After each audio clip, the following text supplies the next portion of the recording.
என் இனிய உணர்வே கதையின் தொடர்ச்சி. குளியலறை கதவை தாளிட்டு கொண்டு தன் மடியில் இருந்த நோட்டுகளை ஆவலுடன் எண்ணி பார்த்தாள் பகவதி.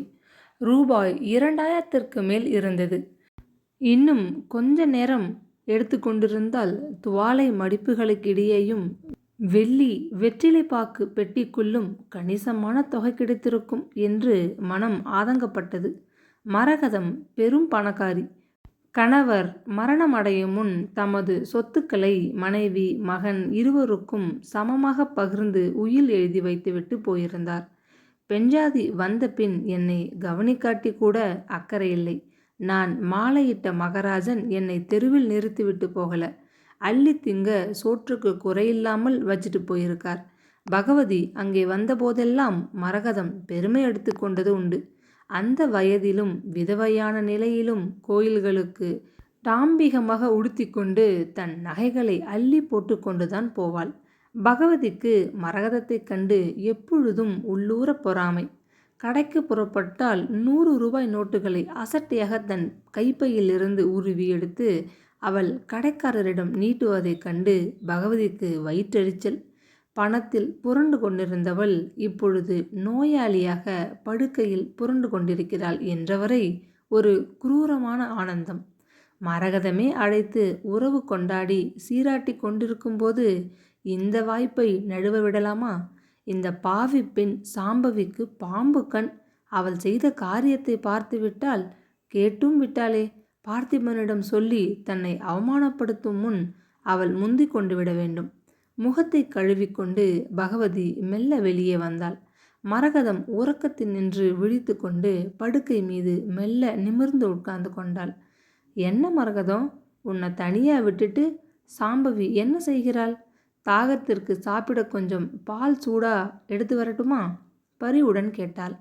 மரகதம் படுக்கை மீது சிறிது அசைந்ததும் ஓரமாக பதுக்கப்பட்டிருந்த அந்த சாவிகள் தொப்பென்று சப்தத்துடன் கீழே விழுந்தன.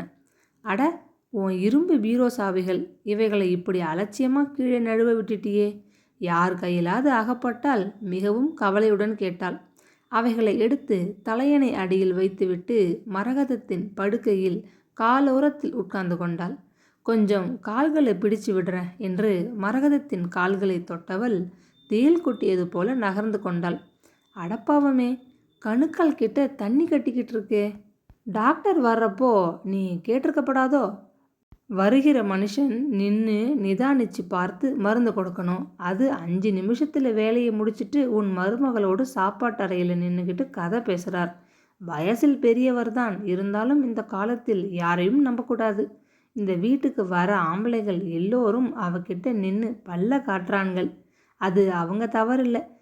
இவ தான் பெரிய மேனாமினிக்கியா இருக்காளே. மரகதம் பற்களை கடித்தாள். மரகதத்தின் கால்களை மெல்ல பிடித்து விட்டபடியே பகவதி பேசினாள். உன்கிட்ட கேட்காம நான் யார்கிட்ட சுவாதீனமாக கேட்க போகிறேன்? இன்னைக்கு பகல் நான் அந்த வக்கீலை போய் பார்க்க பஸ்ஸில் டவுனுக்கு போக போகிறேன். அப்படியே அங்கே இருக்கிற நகைக்கடையில் மாயாவுக்கு ஒரு காதணி வாங்க பிரியப்படுறேன். தங்கம் விற்கிற விலையில் ஒரு 1000 ரூபாய்க்கு மேலாகும். அதனால் இன்னும் கொஞ்சம் பணம் கைமாத்தா கொடுத்தால். சாதாரண நாட்களாக இருந்தால் மரகதம் தன் பணத்தை அப்படி அள்ளி கொடுத்து விட மாட்டாள். இப்பொழுது அவளுக்கு பகவதியின் தயவு தேவை. சாம்பவியை ஒழித்து கட்ட மாயாவை அவள் மருமகளாக்கி கொள்ள வேண்டும். உள்ளே வந்து நின்ற சாம்பவியை அவள் கடுமையாக பார்த்தாள். படுக்கையை தட்டி போடும்போது நீ ரொம்ப அஜாக்கிரதையாக இருக்கியே. பகவதி சொல்லாட்டி என் இரும்பு பீரோ சாவிகள் குப்பை தொட்டிக்குள் போயிருக்கும் சீறினாள். சாம்பவி திடுக்கிட்டு போனாள். இதென்ன புது கதை? வீட்டுக்கு விருந்தாளியாக வந்திருப்பவள் பலே விஷமக்காரி. எச்சரிக்கையாக இனி இருக்க வேண்டும். உதட்டை கடித்து கொண்டாள். எது கேட்டாலும் ஊமா கொட்டாம் போல மௌனமாக நிற்கிற. போ, சாவிகளை எடுத்துட்டு போய் பீரோவை திறந்து என் புடவைகள் அடுக்கு நடுவே கொஞ்சம் பணம் வச்சிருக்கேன். அதிலிருந்து ஒரு 1000 எடுத்துட்டு வா, உத்தரவிட்டாள். சாம்பவி பீரோவை திறந்தபோது பகவதி செய்த அவசர கோலத்தில் புடவைகள் பல சரிந்து கீழே விழுந்தன. அவைகளை எடுத்து தட்டி மடித்து ஒழுங்காக வைத்துவிட்டு தேடினாள். மரகதம் சொன்னபடி பணம் ஏதும் அவைகள் இடையே இருக்கவில்லை. உண்மை அவளுக்கு தெரியும். மாமியாரிடம் அதை எப்படி சொல்வது? திரும்ப வெறும் கையுடன் உள்ளே வந்தாள். இத்தனை நாள் ஏன்? போனா போன இடம், வந்தா வந்த இடம் அலுத்து கொண்டாள் மரகதம். அத்தை, புடவைகள் எல்லாத்தையும் எடுத்து உதறி மடிச்சு வச்சேன். நீங்க சொன்னபடி அதுகளிடையே பணம் ஏதும் இருக்கல. மரகதம் முகம் சிவந்து போனாள். ஆத்திரத்தில் அவள் நெஞ்சு கொதித்தது. நம்ம வீட்டு அழகான கல்யாணம் முடிஞ்சதும் வீட்டுக்கு வந்தப்போ கையில் மிச்ச மீதி வச்சிருந்த பணத்தை உள்ளே வைக்கும்போது நான் தானே எண்ணி வச்சேன். படுக்கையிலே கிடந்தாலும் இந்த வீட்டில் எந்த இடத்துல எதை வச்சிருக்கேன்னு எனக்கு தெரியுமே. எனக்கு நீ காது குத்துற இல்லையா? கோபத்துடன் உரத்து கூவினாள். மரகதம், எரிஞ்சு பேசாத, உடம்பு கெட்டுடும். உன் ஆரோக்கியத்துக்கு மேலேயா இந்த பணம்? ஆறுதலாக குறுக்கிட்டாள் பகவதி. போ, இங்கே நிற்காதே என்று மருமகள் மீது எரிந்து விழுந்தாள் மாமியார். சாம்பவி வெளியே சென்றதும் பகவதி எழுந்து தன் கைகளை பீங்கானில் கழுவிக்கொண்டாள். உன் மருமகளுக்கு கொஞ்சம் கை நீளம். நானும் வந்ததிலிருந்து கவனிச்சுக்கிட்டு தான் வரேன். என்ன செய்கிறது? முன்ன பின்ன இத்தனை பணத்தை ஒரேடியாக பார்த்துருந்தால் தானே. கொஞ்சம் பல்ல கடிச்சிக்கிட்டு பொறுமையாக இருங்க. இதுக்கு ஒரு முடிவு கட்டிடலாம். இப்போ நீ கொடுத்ததை வச்சு சமாளிப்போம். பின்பு மெல்ல கொடுத்தா போச்சு என்று தனிவாக பேசிவிட்டு தலைமறைவாகினாள். அன்று பொழுது கவிழும் நேரம்தான் அவள் வீட்டுக்குள் திரும்பினாள். கைகளில் தூக்க மாட்டாத பொட்டலங்களுடன் அவள் உள்ளே வருவதைக் கண்ட சாம்பவிக்கு ஒரே வியப்பு. ஊரான் வீட்டு பணத்தில் இந்த அம்மா உற்சவம் கொண்டாடிக்கிட்டு இருக்காங்களே, இதை அவள் கணவன் கண்டு கொள்ளாவிடில் நிலைமை மோசமாகி விடுமே. கவலைப்பட்டாள். இரவு வழக்கம் போல அவள் கணவனது துவைத்து பெட்டி போட்ட உடைகளுடன் மாடி அறைக்கு விரைந்தாள். பார்த்திபன் அறைக்குள் முன்னும் பின்னுமாக உலவிக் கொண்டிருப்பதைக் காண அதிர்ச்சி அடைந்தாள். மேஜை மீது அவள் மறுநாள் உடுத்த வேண்டிய ஆடைகளை எடுத்து வைத்துவிட்டு அவள் திரும்பும் முன் பார்த்திபன் கதவை அடைத்து கொண்டு அருகில் வந்தான். அப்படி கொஞ்சம் உட்கார், பேச வேண்டும் என்றான். படுக்கையின் ஓரத்தில் உட்காராது அவன் அறையை இன்னமும் அளந்து கொண்டே பேசினான். சாப்பிட்ட பிறகு அம்மாவை பார்க்க அவங்க அறைக்கு போயிருந்தேன். அவங்க பீரோவில் இருந்த பணத்தை நீ எடுத்து கொண்டு விட்டதாக உன்மேல் புகார் சொன்னாங்க. நீங்கள் என்ன நினைக்கிறீங்க? நீ அப்படிப்பட்ட காரியம் செய்வாய்ன்னு நான் ஒரு நாளும் நம்ப மாட்டேன். உங்கள் பணத்தை சாம்பவியே எடுக்கணும்.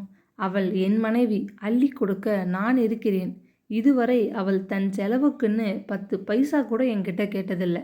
அப்படி இருக்கும் பொழுது அவன் மேலே ஏமா இப்படி பழி சுமத்துறீங்கன்னு கடுமையாக கேட்டுட்டு அந்த சாவிகளை எடுத்து என் சாவி கொத்தில் மாட்டிக்கொண்டு விட்டேன்.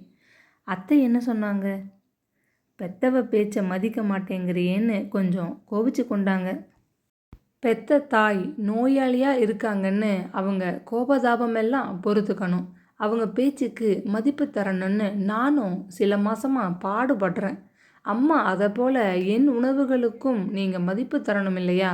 என் மனைவியை திருடினிட்டு நடத்தை கெட்டவள்னும் மறைமுகமாக நீங்கள் பேசுகிறத கேட்க எனக்கு நல்லாவா இருக்கும்னு பதில் சொல்லிட்டு வந்துட்டேன். ஐயோ, அவங்க மனம் ரொம்ப சங்கடப்படுமே. நான் மட்டும் மனசங்கடப்பட மாட்டேனா? சாம்பவி, என்னை கட்டி கொண்டது முதல் உனக்கு இந்த வீட்டில் என்ன சுகம் கிடைச்சிருக்கு சொல்லு? ஊரார் முன்ன என்னை அவமானப்படுத்தக்கூடாதுன்னு நீ உன் கடமைகளை கைவிடாமல் கொத்தடமையாக உழைக்கிற. அதை புரிஞ்சிக்காம அம்மா கண்டபடி பேசினதை கேட்க என்னால் சகிக்க முடியல. அம்மா, இந்த வீட்டில் இப்போ நடக்கிற சங்கதி அத்தனையும் எனக்கு தெரியும். தொடர்ந்து நீங்கள் முட்டாள்தனமாக இருந்தால் பின்னால் வருத்தப்பட போகிறீங்கன்னுட்டு வந்துட்டேன். அத்தை இதை கேட்டு அழுதுருப்பாங்களே. அம்மா அழுதுருக்கலாம். ஆனால் இப்போது உன் கண்களில் வழிகிற கண்ணீர் எனக்கு எத்தனை மன வேதனையை தருகிறது தெரியுமா சாம்பவி? நான் உன்னை அறிவேன். இது எப்படி நடந்திருக்கிறதுன்னு என்னால் ஊகிக்க முடியும். எதுக்கு நீ கண்ணீர் விடுற? கனிவாக சொல்லியபடி மிக அருகில் நெருங்கி தன் கைக்குட்டையால் அவளது கண்களை துடைத்தான். முன்னெற்றியில் புரண்டு கிடந்த கூந்தலை ஒதுக்கிவிட்டு அவளது முகத்தை நிமிர்த்தினான். திடுக்கிட்ட சாம்பவி எழுந்து நின்றாள். என்ன, அதுக்குள்ளே கீழே போகணுமா? நீ கண் கலங்கி போனதை பார்த்தேன். மனம் துன்பப்பட்டுடுச்சு. நீ கொஞ்சம் சிரிச்சிட்டு போனால்தானே எனக்கு இன்று இரவு தூக்கம் வரும். நீங்கள் என்னை புரிஞ்சுக்கிட்டதை பற்றி நன்றி. இன்பம் துன்பம் என்ற இரு உணர்வுகளில் எது நம்மை ஆட்கொண்டாலும் இந்த தனிமையில் அது நமது வைராகியத்தின் எதிரியாகிவிடும். அதனால் நான் கிளம்புறேன், புன்னகைத்தாள். இப்போ நீங்கள் நல்லா தூங்கலாம். என்னை என் கணவர் நாளடைவில் நன்றாகவே புரிஞ்சுக்கிட்டார் என்ற மகிழ்ச்சியில் சிரிக்கிறேன் என்று கூறிவிட்டு லேசாக சிரித்தபடி தன் கைகளை அவனது பிடியினின்று உதறிவிட்டு வேகமாக படிகளில் இறங்கினாள். இன்ப உணர்வில் உள்ளம் பூரித்து பொங்கியது. ப்ளீஸ் சப்ஸ்கிரைப் பண்ணிவிட்டு வீடியோ பாருங்கள். தேங்க்யூ.